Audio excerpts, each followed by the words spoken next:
I suppose you have noted, as you have studied the Bible, that the word burden occurs very often in the writings of the prophets. I never thought much of what this word means until I had an experience that impressed upon me the burden that Sister White carried for this people. I read of Moses in the 11th chapter of Numbers. At one time he even complained to the Lord about the burden of Israel, and he thought it was too heavy for him to carry. It's when the children of Israel got tired of the manna and wanted something different. Then Moses heard the people weep throughout their families, every man in the door of his tent, weeping for something different from the manna. Men were weeping, everybody weeping, so tired of that manna. And the anger of the Lord was kindled greatly, and Moses also was displeased. And Moses said unto the Lord, Wherefore hast thou afflicted thy servant? And wherefore have I not found favor in thy sight, that thou layest the burden of this people upon me? Even Moses got so weary of the children of Israel. Now, you and I know our own weaknesses, and each of us, and our own troubles, and that we think is about all we can bear, and sometimes more than we can bear. What if we knew the weaknesses, the faults, and the troubles of a whole people, and was commissioned to try to help that people to overcome their faults and to serve the Lord and be purified by the following His Word? When you think of it, does not a burden roll upon your soul? It does upon mine, as I realize the great responsibility that every prophet carried for the spiritual welfare of his people. I was impressed with this by an experience that I once had. I was a guest of one of her secretaries. Now, this secretary had a little cottage very near to the home of Sister White at Elmshaven. And I was given a room where, as I lay in bed, I could look right up to the window of Sister White's writing room, her office, where she wrote. I'm not a very good sleeper. I lay awake a long time in the night. Finally, 12 o'clock passed. I could look right out through the window up to Sister White's window. And I got to thinking about her. And about 1 o'clock in the morning, I saw a light there. Then I remembered. Then in her latter days particularly, she went to bed very early. In fact, she told me she went to bed with the birds. And that she usually awoke between 1 and 2 and wrote until morning the things which had been revealed to her while she slept. And as I saw that light come on in her room about 1 o'clock in the morning, I said, oh, now she is writing. But no. Before she wrote, she prayed. And she prayed aloud. And I heard her prayer.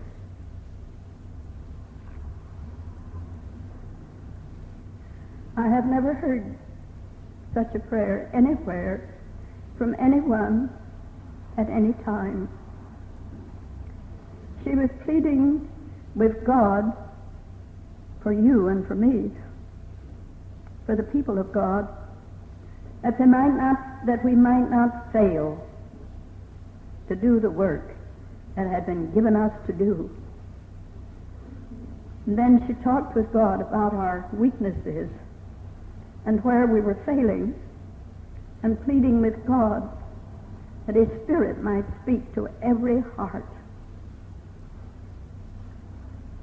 and that we might reform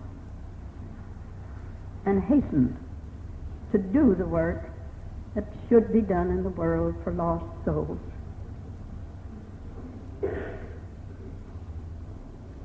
I learned that night what the burden of Sister White was for this people.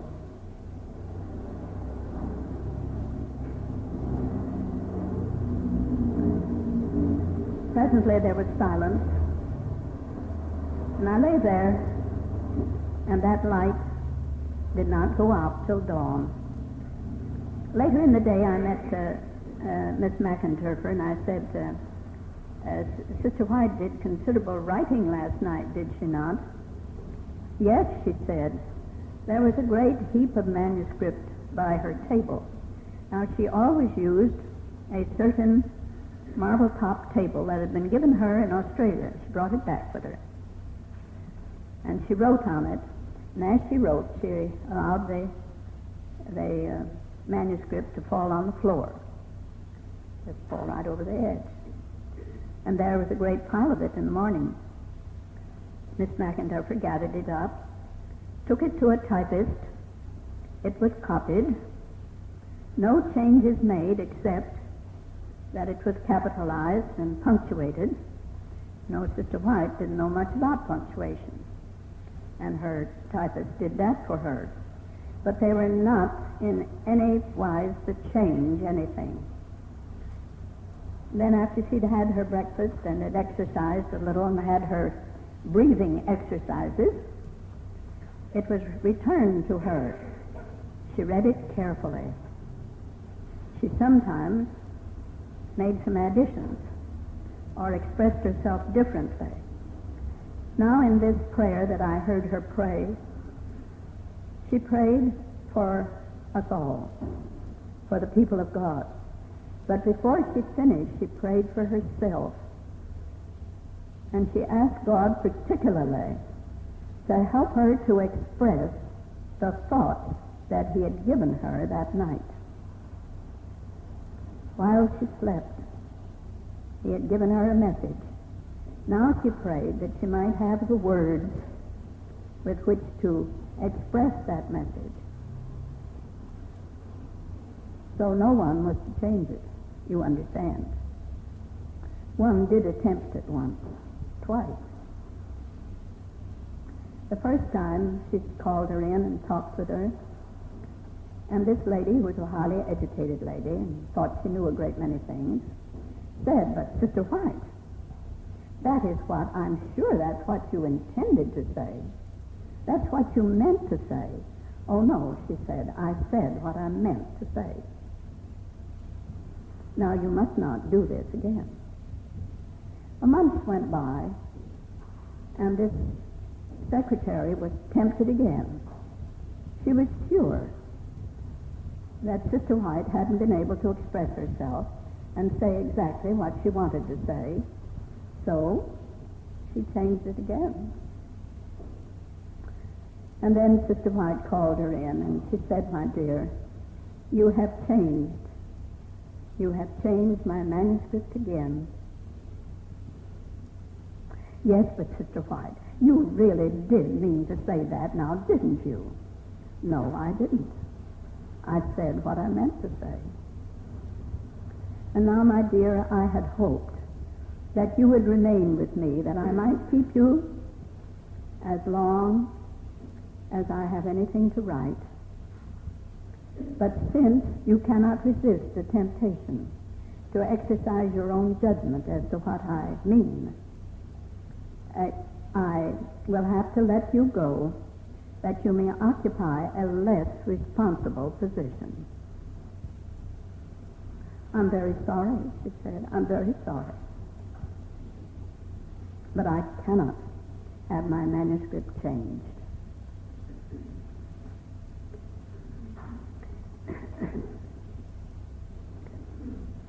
Sister White, as you know from her writings, was always interested in the works of God, in nature.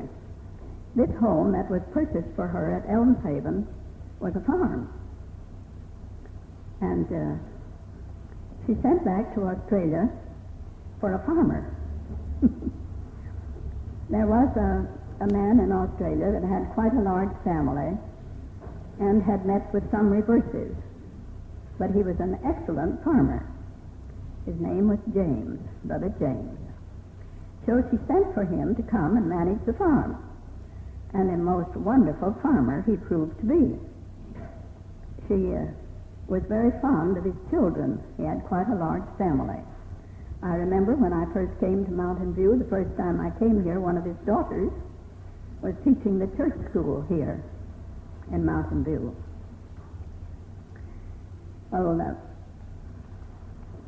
one of her helpers said to me one day, she said, I'm going to tell you a secret.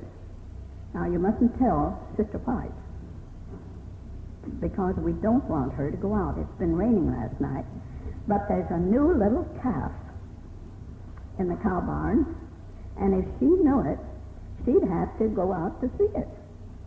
So we're not telling her anything about it. Well, of course, I wasn't going to say anything, but somebody did.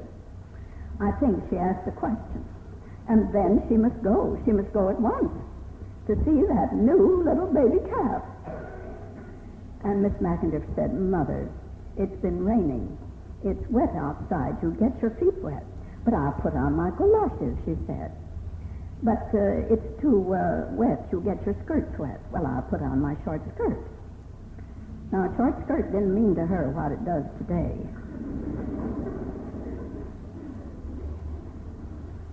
It meant a skirt that was 8 inches from the ground. And that was quite enough. So she put on a short skirt. And they brought the heaviest coat she had and wrapped up her head. And Miss McIntyre took her arm, and they went to the barn. Now, I must admit that I was so curious that I trailed along behind. Oh, how she did. You'd almost say rave over that new calf. What a beautiful calf it was. So strong and healthy. She sure could make a lovely cow. Then she had to see the horses. And Brother James brought out the horses and paraded them before her. She petted them all. And then Miss McIntyre said, Now, Mother, we have something very, very pretty in the chicken house. You sit down here on this stump. There was a stump in the yard. And I'll bring you something pretty. So she went into the chicken house, and there were some new little chickens just hatched out. Lovely, fluffy, downy little chickens. You know how pretty they are. She brought them out and put them in Sister White's lap. Oh, how pleased she was. And you know, when I think of her, and of the many times I saw her in different places and at different times, the sweetest memory I have of her is sitting there on the stump with those little chickens in her lap, loving them, petting them, because I said to myself, for a little time, she can lay aside her burden, be free, be happy with the things that God has made. Most of the time she has to be dealing with your faults and mine. But just for a few minutes, the works of God, untouched by our faults, was her relaxation. And she looked so happy. She looked so rested. I'll never forget it. Well, later in the day, I received an invitation to come to dinner with her. Oh, what an honor. And when I went to dinner, I was seated next to her. Her secretaries were at the table. I remember that Elder Chrysler, Elder C.C. Chrysler, was then at the head of her secretarial staff. He sat at the head of the table.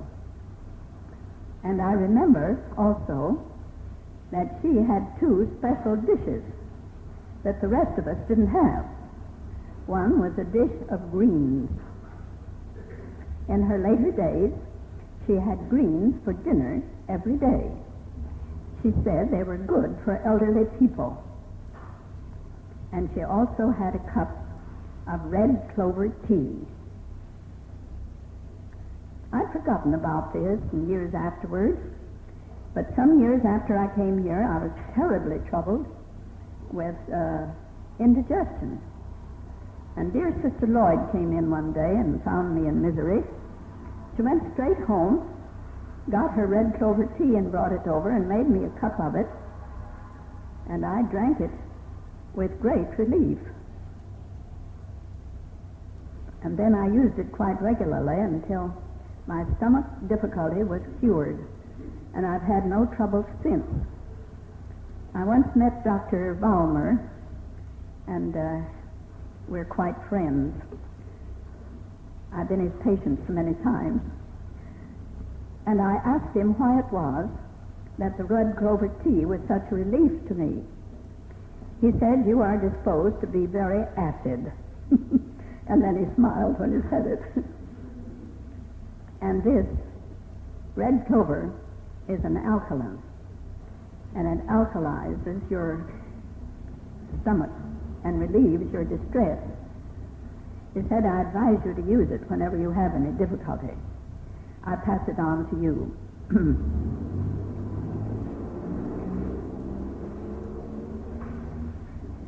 When the college was established, Professor Irwin often went down and implored Sister White to come up and speak to the students, and she did as often as she could. And I remember one time when she was growing feeble, they brought her up the night before so that she could be rested and be able to speak to us in the morning at chapel. And she remained until afternoon. And so at dinner time, when she was seated at the table, what did Miss McIntyre do but bring in her usual dish of greens? She'd brought it from home, taken it to the kitchen and warmed it, and brought it in for Sister White. And Sister White said, "Oh, Sarah, I could have gotten along without my greens for one meal." You see, she was embarrassed because she was the only one at the table that had greens. And Sister McIntyre, who was very practical, said, "No need, Mother, for you to go without your greens." And then she explained that Mother had greens every day, and she said, "I'm sure that you understand that it's quite all right for her to have greens, even if no one else here has this dish today." Well, later that same day that she went out to see the calf it was the 4th day of July. And a little later in the morning, there came an invitation from the St. Helena Sanitarium to an outing that afternoon in the grounds that are over the hill back at the sanitarium. The sanitarium has a playground over there, and it's a very beautiful spot. And they were going to have a little get-together over there, all that could be spared of the helpers in the sanitarium, and they invited Sister White and her helpers to come and join them. And Sister White thanked them and said she surely would come. Well, she was sitting alone outside under a tree when the invitation came. It was always also extended to me. And she spoke to me and she said, "I'd be so happy to go to the sanitarium and see all the people." She said, "I very, very seldom get to visit with our people." Just think of it. Always those serious matters she must be thinking about. She had visitors, but it was ministers and workers that came to ask her advice or to talk over with her some serious matter. And she was just looking forward to an afternoon with her friends at the sanitarium and the lovely visit she would have with them. But along came her nurse, Miss McIntyre, and she said, "But Mother, don't you remember that on Monday we start east on that long trip, and how many camp meetings we must visit? You must save your strength for that, and you might catch cold if you go up there today. And it will weary you, Mother. You mustn't go." "Oh, but Sarah, dear, if you would take my rocking chair and a wrap, that heavy wrap that they gave me when I was in Norway, I wouldn't catch cold, and I think it would be a rest, Sarah, dear." "Well, Mother, I'm very sorry. I'm very sorry, but it won't do. You know these long trips, how much strength it takes, and you must be able to speak to the people when we get there." "But Sarah, I would just so love to spend a little time. It's been so long since I saw the people at the sanitarium." "No, Mother. Be too great a strain upon you. Take too much of your strength." And she gave up. But you know, I feel sad about it yet. But it only illustrates what I said last Wednesday evening, that when it was a matter of her own convenience or her own pleasure, like giving up her home in Healdsburg and giving up going to the outing, she gave up. But if it had been a matter of principle, if it had been a matter of policy, you couldn't have moved her any more than you could move Gibraltar. I'm often reminded of what the Desire of Ages says concerning Jesus.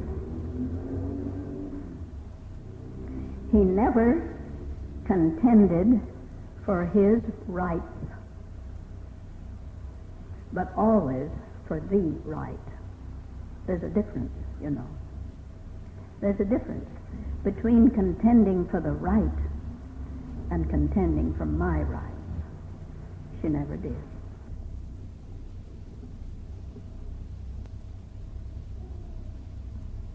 When I saw you coming in at the door there tonight, I was reminded of something that occurred in this church.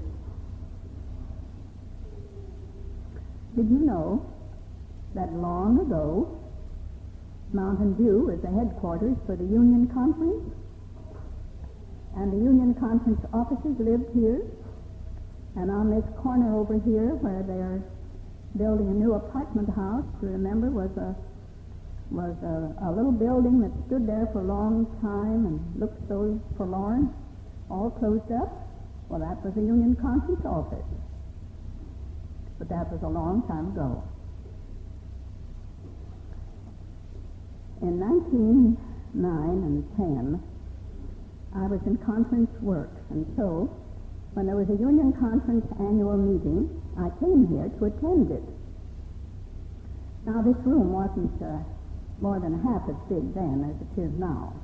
You know, this church has been enlarged twice. The first was a very neat little church, and it was full that day of conference workers chiefly. I remember I sat right over there. And the meeting opened, but before it progressed very long, I had an uncomfortable feeling that something was wrong. The meeting didn't seem to progress as it should. Whenever the Union Conference president suggested something, there was always somebody who saw that it wasn't a good idea.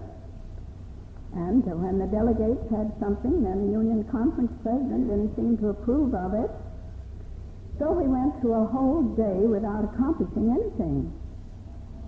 And nobody said anything, but I felt when that night Well, I felt to pray very earnestly. I didn't understand what was the matter, but I felt that something was the matter.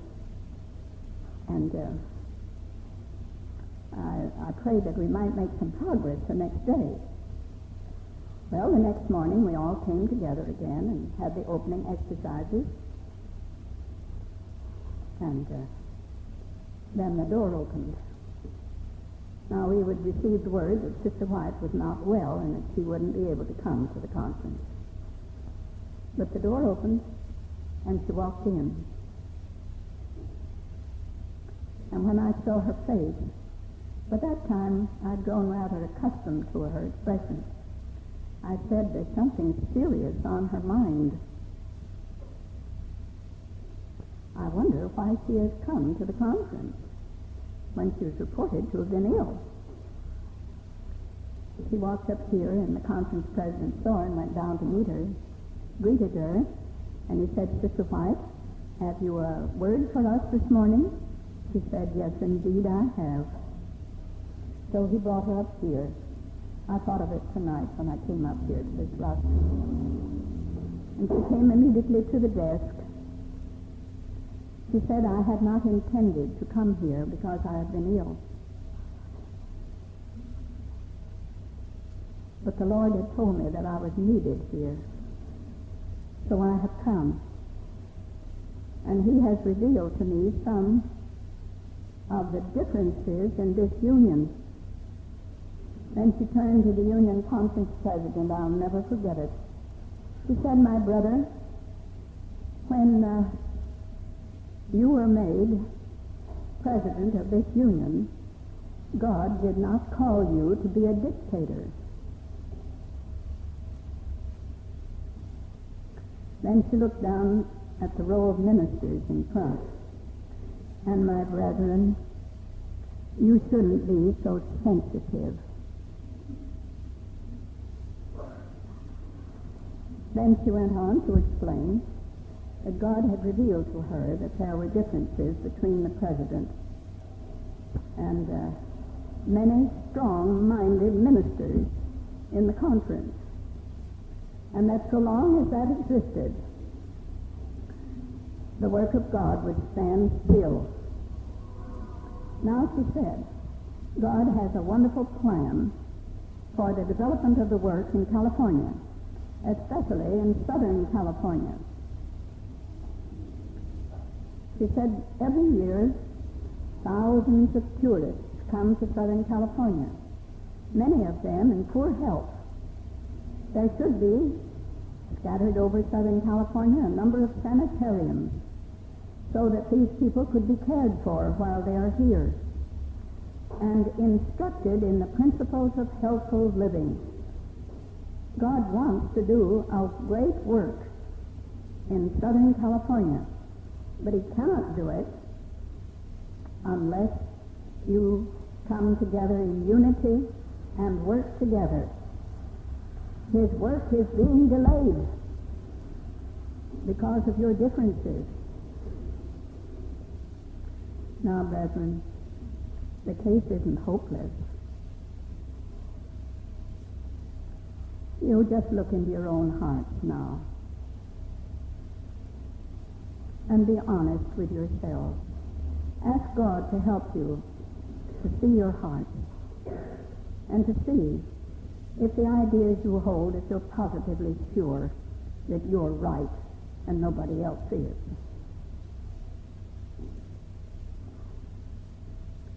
Then she prayed. And when she finished, I never saw such a melting down in all my life. These ministers were all weeping. Well, I think we all were in the room.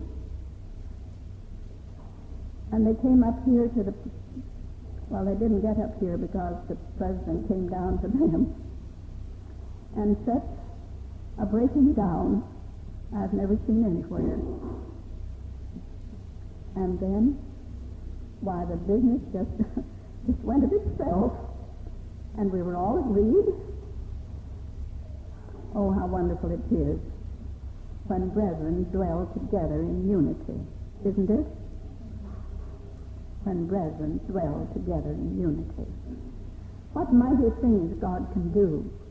And you know, it was very interesting to me to watch the advance of the work in Southern California, one sanitarium after another coming into being down there.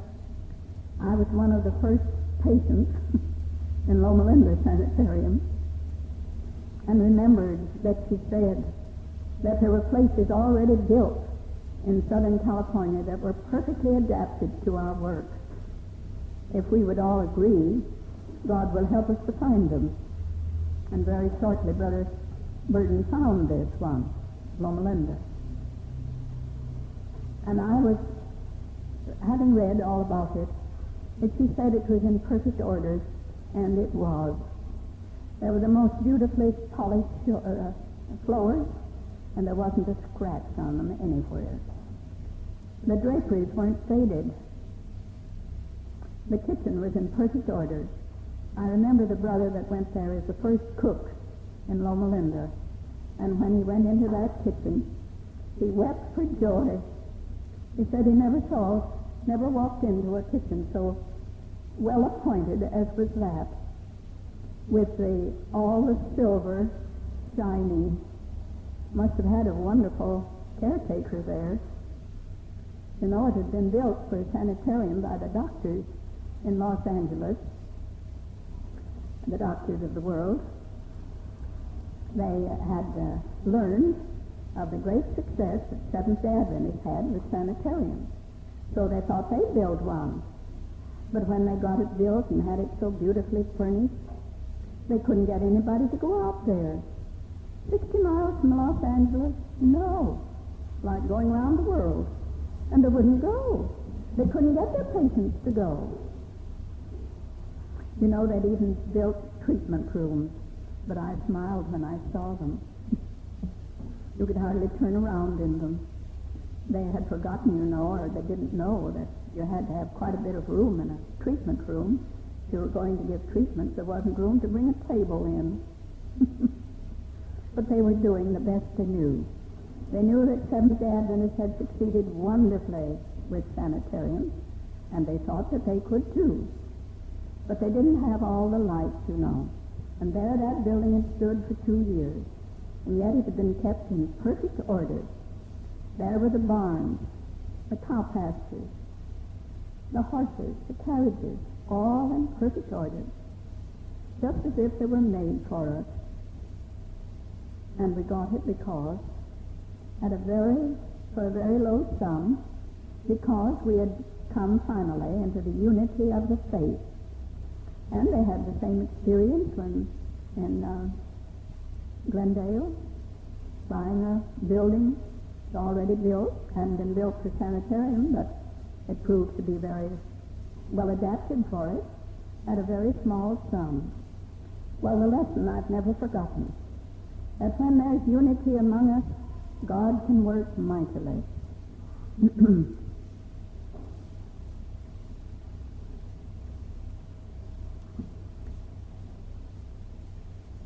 When I speak of Healdsburg College and of Healdsburg, I'm speaking of the dearest spot on earth to me. But I had to live there and see that institution that I loved so much go down and down and down until it was decided that it must be moved, that we must seek a new location. The town grew up around the building and close by. There was no room for expansion. And many other things came in that were very unfortunate. And so Healdsburg College was closed. Well, where should we go? Men just ran all over Sonoma County and Napa County. They searched here and there and everywhere. Finally, even came very near buying a place over at Sonora. Nobody could agree on it. Then they went to Sister White. And she said, I saw a place not very far from St. Helena Sanitarium in the mountains. If you search, you'll find it. and they found it. They found the Angren Summer Resort. And Mr. Angren had just decided to go out of business, and his place was up for sale. She said that she saw groups of students early in the morning going out into the forest on those hills for prayer. She'd seen them. She said, if I ever meet them, I shall know them. It was my privilege to teach there for 8 years. And oftentimes when I got up early in the morning, I'd go to the window at once, and I'd see a group of young men from the young men's dormitory. Oh, very early in the morning, about 5 o'clock, come out of the dormitory with their Bibles, go off up among the trees into the hills. Then I'd look over at the young women's dormitory. I'd see them come out of there and go over to what was called Deer Park, a place that was set aside for them. What for? For prayer. Now, she'd seen that long before. She said, I saw them. I often think of those students. I followed them, those that went up there for morning prayers. They're all workers in the cause of God.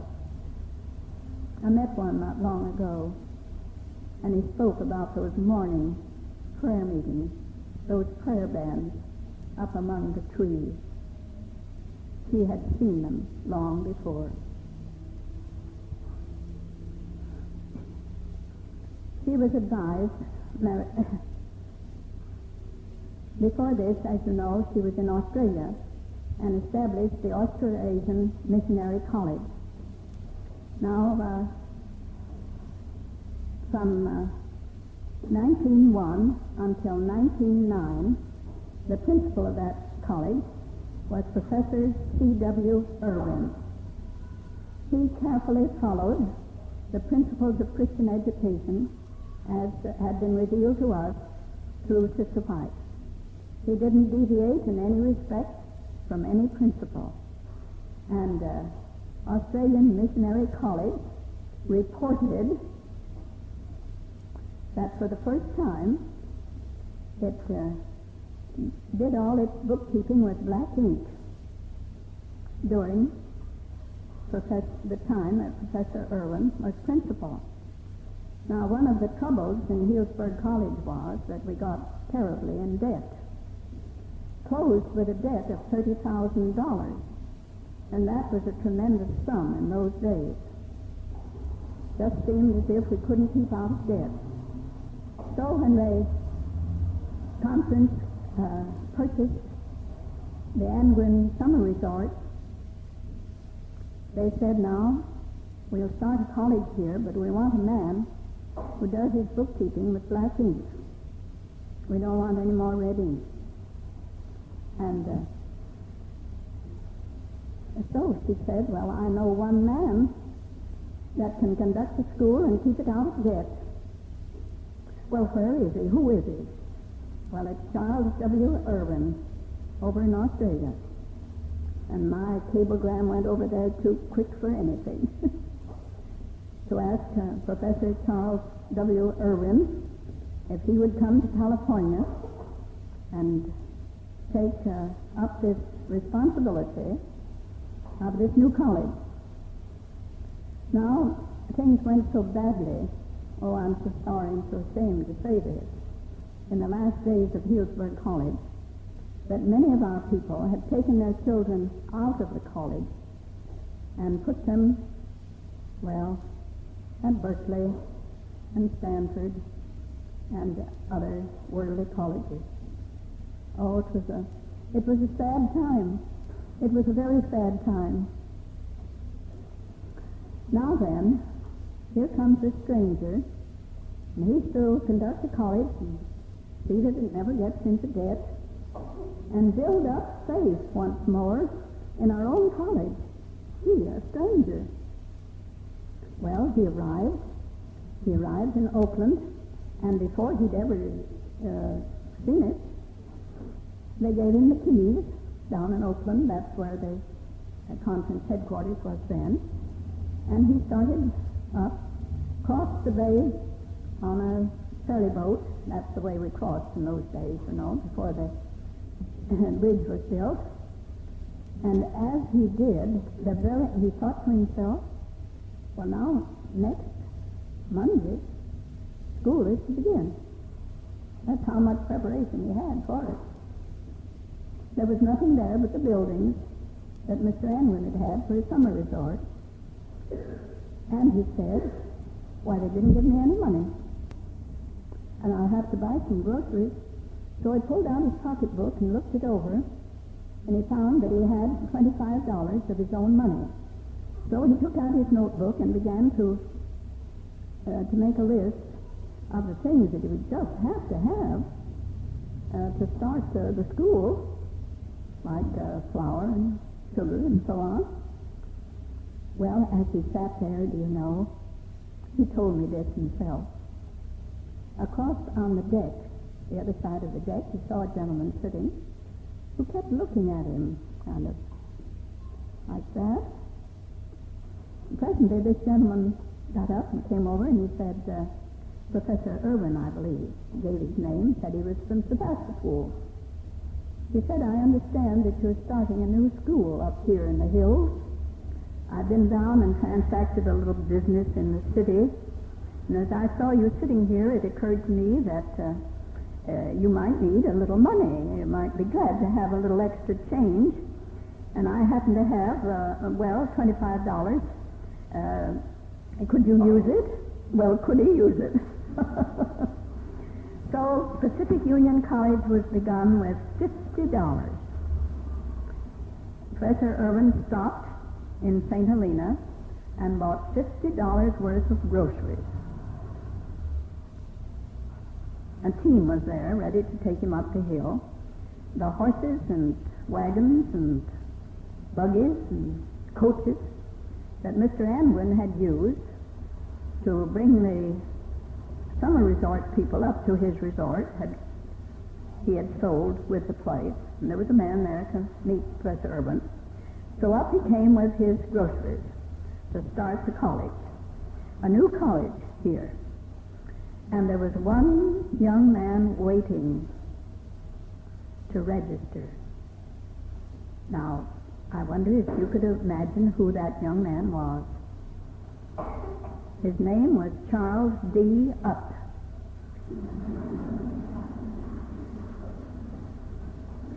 That's interesting, isn't it? And so he became the first registered student of the new college. Managed finally to get 60 or 70 together to begin school. And there was a hotel and 5 cottages. Some of the summer resort people that came up there thought the hotel was noisy. So many people there, and some of them didn't want to go to bed at a reasonable hour. So one by one, Mr. Anwin built some of these cottages, little cottages. Well, they were about 3 rooms under the same roof, but they were separate. There were no doors between. Each was for a separate guest, 3 in each one. He finally had built 5.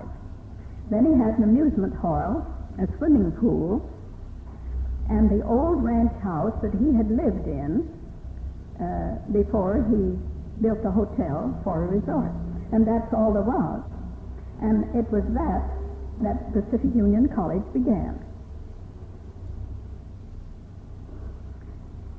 Well, after a while, do you know that there was an editor down here in the Pacific Press that was so interested in that school that he asked for leave of absence? That was Elder Oscar Tate. He said, I want to go up there and help in that school. Sister White had been down here, and she dropped some word about the needs up there. You know, when they bought it, there were 1,600 acres of land. and 1,000 acres of that had timber on it. He went up there. He saw how cramped and crowded they were. And you know, he went away and bought a second-hand sawmill with Sister White's approval and had it moved down there. Then, one morning, he called all the boys together. Professor Irwin had told him that he might have the first choice of the young men to work in that sawmill. Well, he called all the boys together, and he didn't know their names. But he said, now, the first one that I will select is that little freckle-faced boy over there. I don't know his name. Come here, Sonny. And who do you suppose it was? It was Lonnie Baker. I afterward asked Elder Tate why he had chosen him first. Well, he said, I knew he had energy because he was always first at breakfast.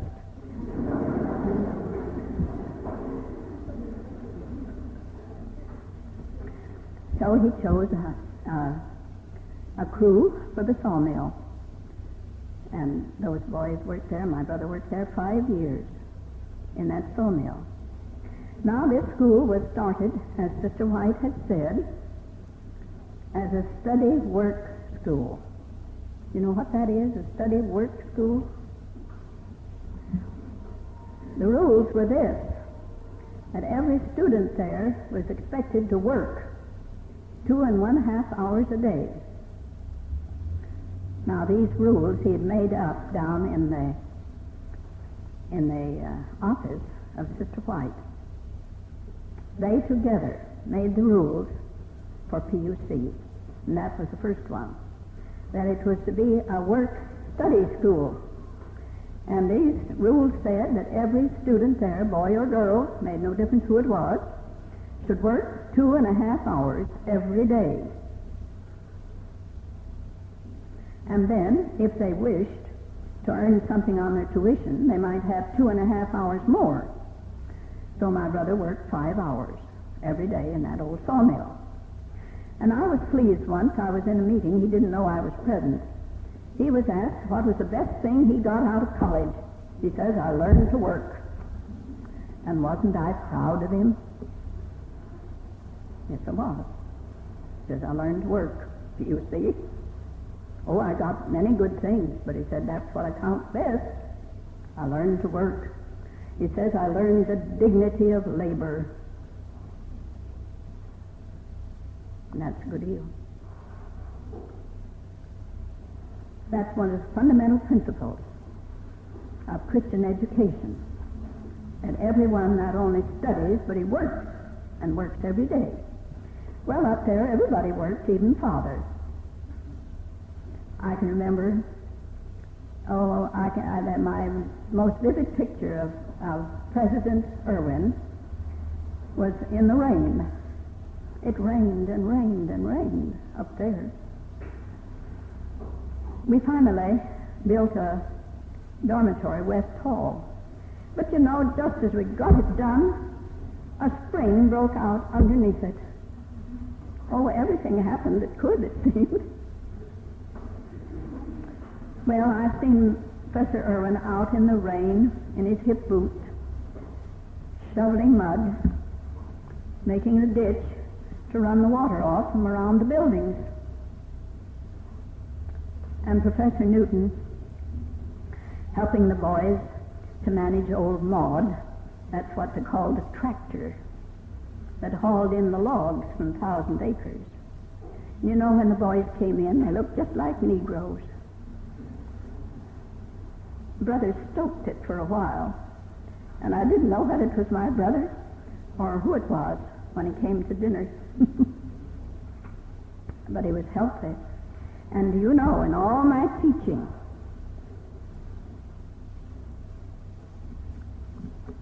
I never had trouble. I never had to spend time trying to exhort my pupils to study. I had the most studious pupils there that I ever had anywhere. I can remember when industrial education was first taught about in the public schools. And I went to a teacher's institute back in Colorado when I was a girl when it was being discussed. And what decision do you think all the teachers came to? It was this: oh, we can't have the students work. If they do, they'll be too tired to study, and they won't have time to study. My own dear teacher, I had a teacher that I thought was perfect, but he was against it. Why, he said it's a crazy idea, this idea of having students work. When you study, you must study. You can't work. Well, Professor Irwin proved that that wasn't true. Well, when they worked, they could study better. They had good circulation. Their brains were clear. And you know, they were always ready for extracurricular activities. I know, because I was given this duty to... Professor Irwin didn't believe in paying people to come there and entertain us. You remember, he was doing his bookkeeping with black ink, and he didn't hire famous people at a large sum to come and play for us or to lecture to us. But, well, he asked me for one thing, once a month, to give a program on Saturday night. And I did that for 8 years. And in all those 8 years, I had but one refusal, and that was after the World War began. And the students were so disturbed over that they couldn't think of much of anything else. But when things were normal, I never had one to refuse. And no matter how much time it took, they were ready to do it, even after a hard day of study and work. I did if I may judge my own work, did my best work there because the conditions were right. Now, oft times, Sister White came up and talked to us and encouraged us. Now, our school building was the old recreation hall, and our chapel was what had been the ballroom when it was a resort. And the bunting was still hanging there when we began, that they'd adorned it with. But we had some wonderful times in that chapel. The bowling alley was the Bible room. That is what had been the bowling alley. Oh, we just did anything and everything to get along. And I never heard anybody complain about it. Every roof on the place leaked the first year, second year, third year, fourth year. Because we couldn't get them mended, you didn't have the money. So we just brought out all the pans and pails and put them under the leaks. And we didn't fuss about it because while I was putting pans under the leaks in my little house, I knew everybody else was doing the same. There was no place for envy, you know, and because we were all doing the same thing. Well, as I said, Sister White came as often as possible and spoke to us and encouraged us and told us that God was with that school. He will be with you as long as you are with Him, she said. And then there came a time when she didn't come for quite a while. And we became a little anxious about it and was asking for her. So finally, I think Professor Irwin must have told her that we were all very anxious to have her come once more. So she was brought up the night before and put to bed in the dormitory. And the next morning, they brought her over. We were still having chapel in the ballroom.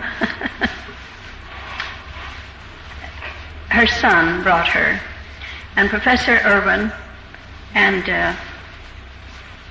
Brother White, her son, just picked her up and carried her in. She was so feeble then, and there were awkward steps to come up in.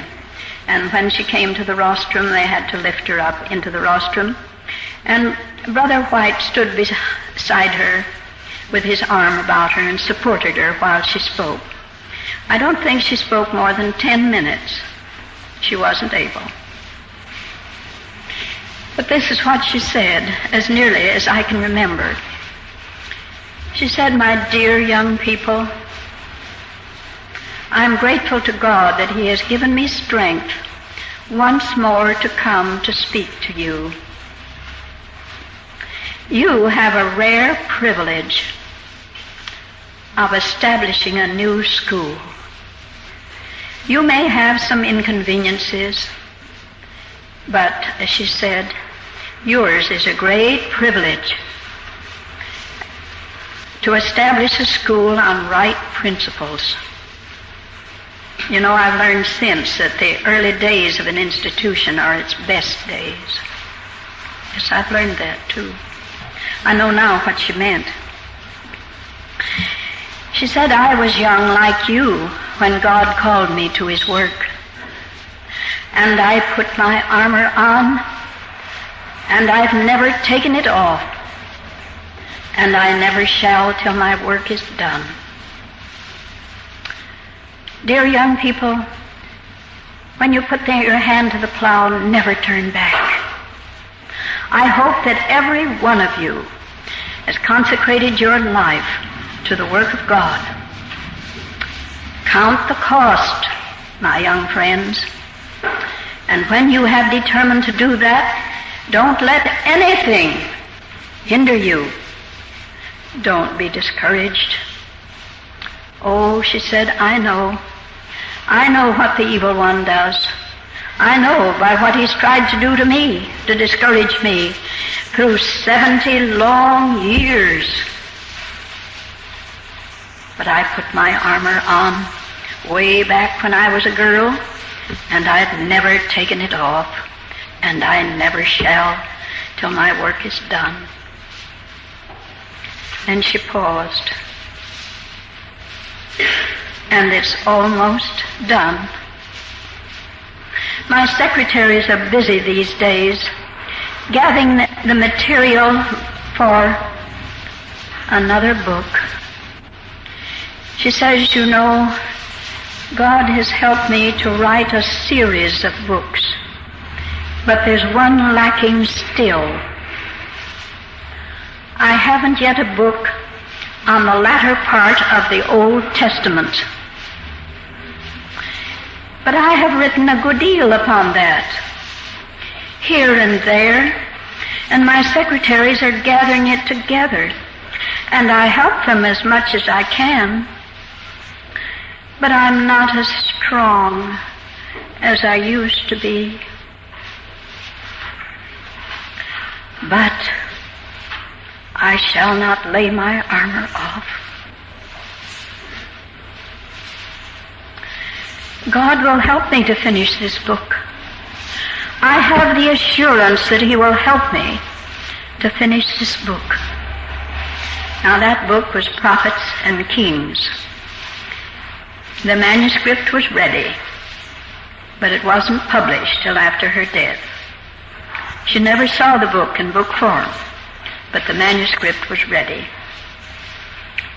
Then she said,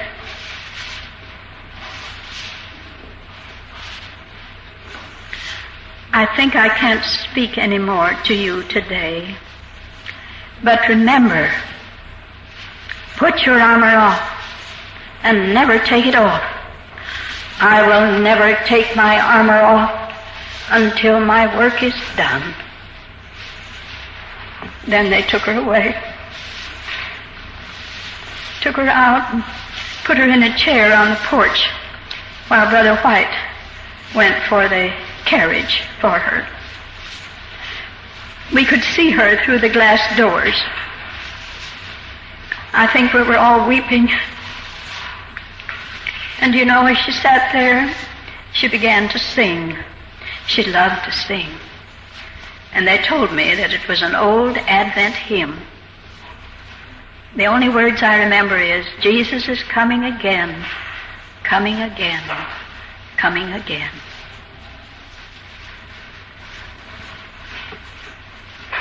Then they took her away. And we knew that we had seen her for the last time. But I don't think anyone that was in that chapel can ever forget her last words. I've put my armor on, and I'll never take it off till my work is done.